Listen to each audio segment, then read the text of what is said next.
¿Cansado de ver aburridas y tediosas clases? Pues suscríbete aquí para ver los resúmenes todos los días. Y bienvenido a Iñaki Guis. La primera clase que veremos será la de español, titulada ¿Por qué el prólogo?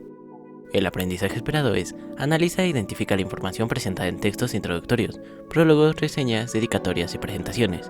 El énfasis es identificar características y función de los prólogos. Nuestro resumen dice así: un texto introductorio es un texto informativo que se presenta al inicio de los libros, antes de la obra del autor, con la finalidad de meter al lector a la obra que conforma el libro en cuestión. El prólogo es un tipo de texto con una historia de hace mucho tiempo, que va desde la Grecia antigua hasta la época actual. Esto significa que el prólogo ha tenido un gran desarrollo o evolución a lo largo de todos esos años.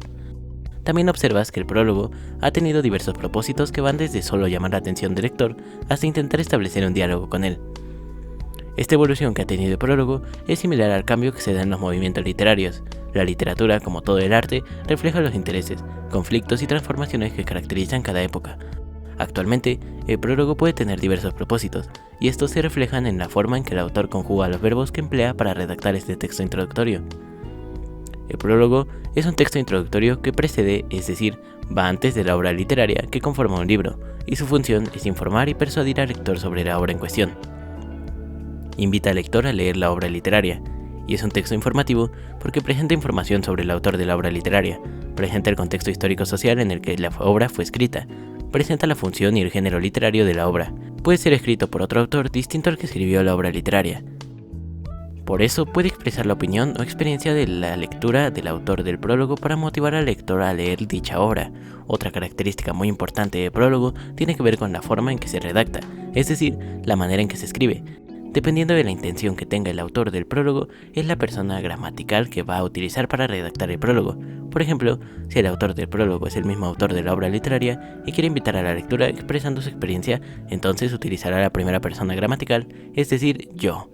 Si el autor del prólogo tiene la intención de establecer una relación con el lector para acompañarlo en su lectura de la obra literaria, entonces seguramente utilizará la segunda persona gramatical, tú. Cuando el prologuista tiene la intención de explicar la obra literaria, utiliza la tercera persona gramatical, es decir, él o ella, y puede exponer información sobre el contexto histórico-social de la misma. Por eso, este tipo de prólogos se consideran textos académicos. El reto de hoy es el siguiente: busca en tu casa algún libro que tengas, puede ser una novela, una obra de teatro o una antología, es decir, una compilación de varias obras, como poemas, fábulas, refranes, cuentos o adivinanzas. Selecciona aquel que tenga un prólogo y léelo. Puedes hacer la lectura en voz alta con algún miembro de tu familia. Después, comenta entre ustedes las siguientes preguntas.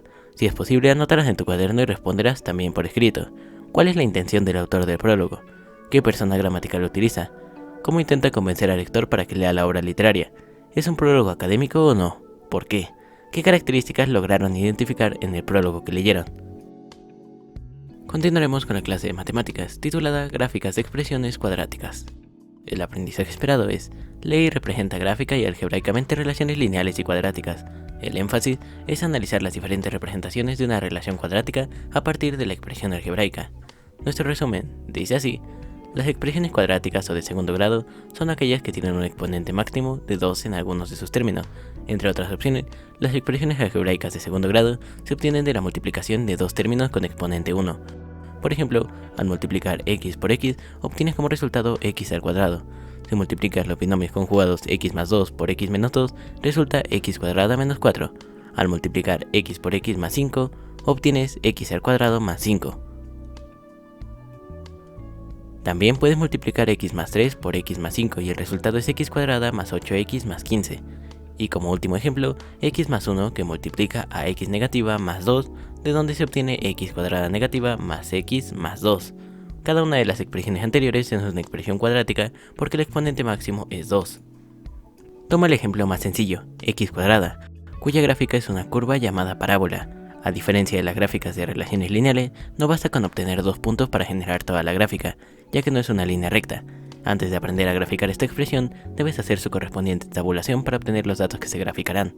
Para poder tabular una expresión algebraica, debes decidir qué valores son de mayor utilidad para que la gráfica aporte la información necesaria para su análisis. Para la expresión x cuadrada, es conveniente ocupar los valores desde 5 negativo hasta 5 positivo, para comenzar a darte una idea de cómo es que se comporta gráficamente. En casa son libres de escoger un rango mayor de números para construir su propia tabulación, por ejemplo, desde 10 negativo hasta 10 positivo. Para cada uno de los puntos de la tabulación debes encontrar el valor de y. Así, para el primer valor propuesto, 5 negativo, el valor que toma es 5 negativo al cuadrado, que da como resultado 25. Finalmente, sustituyes el valor de x en la función y es igual a x al cuadrado, obtienes un valor de 25 para y. De esta forma, obtienes valores suficientes para graficar la expresión x cuadrada. Comienza por trazar los ejes coordenados, x e y, con la escala correspondiente a los datos obtenidos en la tabulación. Identifica 5 negativo y 5 positivo en el eje de las x, también llamado de las abscisas. Considera desde 6 negativo hasta 6 positivo para que la gráfica no salga de la hoja. Para los valores de y, el máximo valor que obtuviste es de 25 y el valor mínimo es de 0, por lo que trazarás el eje de las y, también conocido como eje de las ordenadas, desde 1 negativo hasta 30 positivo, dando también un margen extra. Una vez que tienes delimitado el espacio con los ejes coordenados, encontrarás las parejas de puntos que se generaron en la tabulación. Así, la primera pareja de coordenadas que obtuviste será 5 negativo en las abscisas y 25 positivo en las ordenadas. De esta manera, ya tienes el cálculo de los valores en la tabulación y las parejas de coordenadas que te servirán para trazar la gráfica de la expresión algebraica x al cuadrado. El reto de hoy es el siguiente. Te recomendamos revisar tus libros de texto para afirmar, rectificar o consultar sus posibles dudas, así como resolver los ejercicios propuestos en el tema de obtener una gráfica de expresión cuadrática. Si te está gustando el video o te está siendo de utilidad, recuerda que nos puedes apoyar en la tienda de Fortnite o de Epic con el código INAKI1708. Continuaremos con la clase de historia, titulada Ideas ilustradas en Europa. El aprendizaje esperado es: reconoce la multicausalidad de la crisis política en la Nueva España y del inicio de la Guerra de Independencia. El énfasis es reconocer la difusión de las ideas ilustradas en la Revolución Francesa y la Independencia. Nuestro resumen dice así: revisarás el origen de algunas de las ideas que fueron ingrediente importante del movimiento de independencia iniciado en 1810. Es indispensable reconocer que cuando una sociedad comienza a transformar algo de su entorno inmediato es porque las condiciones que existen ya no responden a las necesidades y demandas de sus integrantes. Siempre hay ideas y argumentos que sustentan ese cambio. Algunos de los habitantes de Nueva España de inicios del siglo XIX, que vivían en condiciones desfavorables y tuvieron la oportunidad de conocer escritos filosóficos acerca de otras formas de concebir a las personas, a la sociedad y al gobierno, y reflexionaban sobre la mejor forma de convivir, se convencieron de la necesidad de un cambio. El movimiento de independencia que inició en Nueva España en septiembre de 1810 y que se extendió hasta 1821, se fue nutriendo de muchas ideas sobre cuáles eran las mejores formas de gobierno y sociedad. Esas ideas tuvieron su origen en Europa desde el siglo XVII. Entre finales del siglo XVII y principios del XVIII, en Francia se estaba gestando una serie de cambios en el pensamiento de los estudiosos de la época. Desde el Renacimiento, los pensadores europeos se venían cuestionando acerca de cómo llegar al conocimiento científico comprobable. Les preocupaba que muchas de las cosas que creían ciertas no lo fueran realmente. En esa búsqueda de la verdad, sobre todo la verdad que tenía que ver con la ciencia, se dieron cuenta que efectivamente habían dado por ciertas muchas explicaciones. Es así como poco a poco comenzaron a rechazar ideas y enseñanzas que, analizadas a la luz de la razón, se replantearon. Pronto surgieron estudiosos que buscaban entender cuestiones tan importantes como cuál sería la mejor forma de gobierno o la mejor manera de relacionarse dentro de una sociedad. Se preguntaron también sobre lo que era correcto y lo que no lo era, además acerca del comportamiento aceptado para las personas, es decir, lo moral, y llegaron a la conclusión que la moral debía ser laica, o sea, independiente de las ideas religiosas. El aspecto más sobresaliente de aquellos pensadores franceses del siglo XVIII es que usaban la razón para poner a prueba todos sus conocimientos, es decir, si algo no podía ser explicado de manera razonable, entonces no era conocimiento verdadero. A estos personajes se les conoció como ilustrados, porque sabían mucho y diversos temas. Por eso, a su movimiento intelectual se le denominó iluminismo. ¿Por qué iluminismo? Porque uno de los preceptos de estos intelectuales era que la humanidad debía estar iluminada por la luz de la razón. El reto de hoy es el siguiente. Busca en qué artículos de la Constitución Política de los Estados Unidos Mexicanos están presentes los siguientes conceptos: libertad, igualdad, derechos humanos, división de poderes y república. Ahora anota en tu cuaderno los resultados de tu búsqueda. Proseguiremos con la clase de química, titulada ¿Cómo identificar una reacción química? El aprendizaje esperado es: identifica las propiedades de los reactivos y los productos en una reacción química. El énfasis es diferenciar las propiedades de reactivos y productos a fin de explicar que en las reacciones químicas se forman nuevos productos. Nuestro resumen dice así: lee la siguiente frase de la neurobióloga y antropóloga Helen Elizabeth Fisher.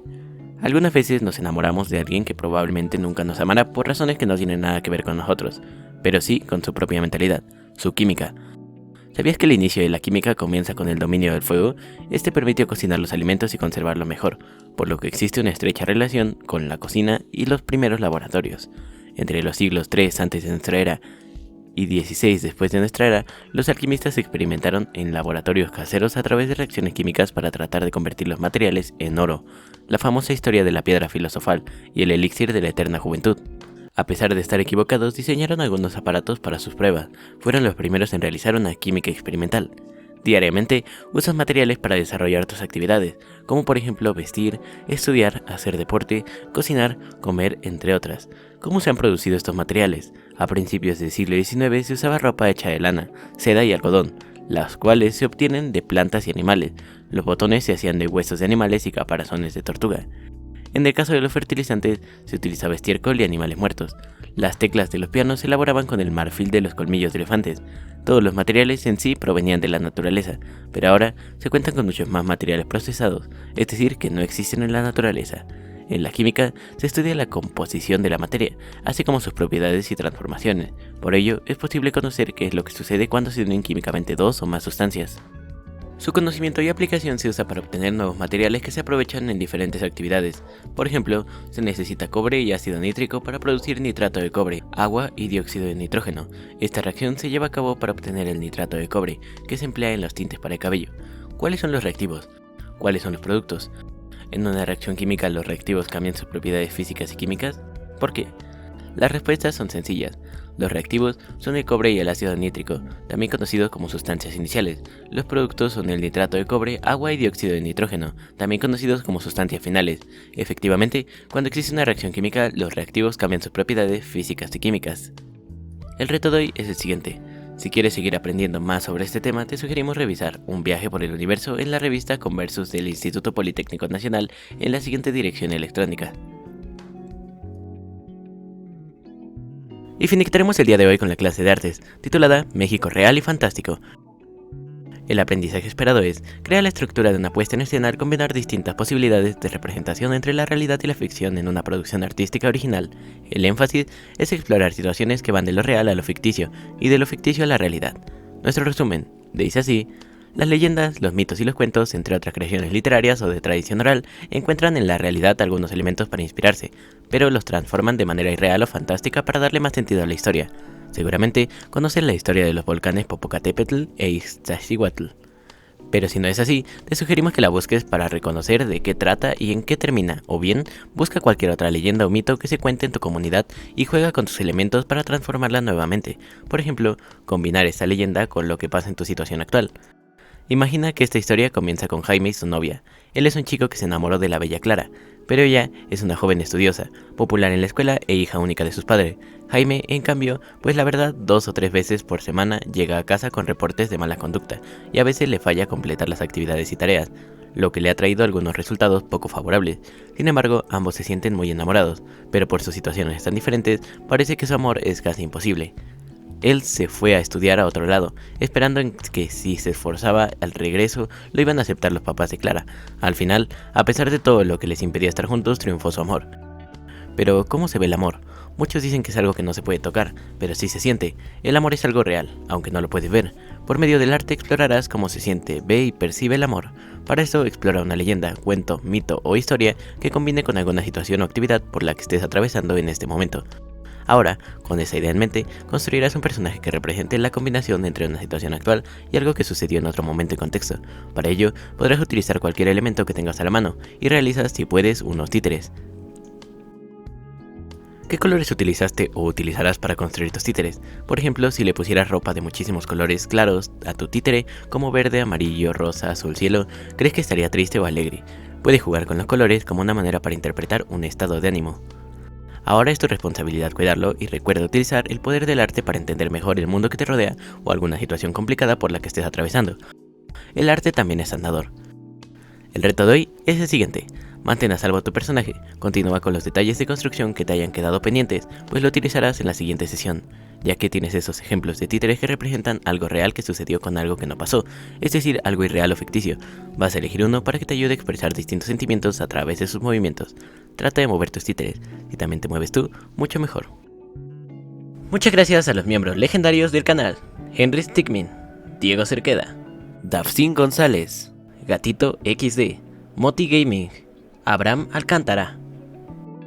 Recuerda que te puedes hacer miembro del canal desde el enlace en la descripción o con el botón de unirse al lado del de suscribirse. Si te gustó el video o te fue de utilidad, recuerda darle like, suscribirte y activar la campanita para estar al tanto de próximos videos. Muchas gracias y hasta la próxima.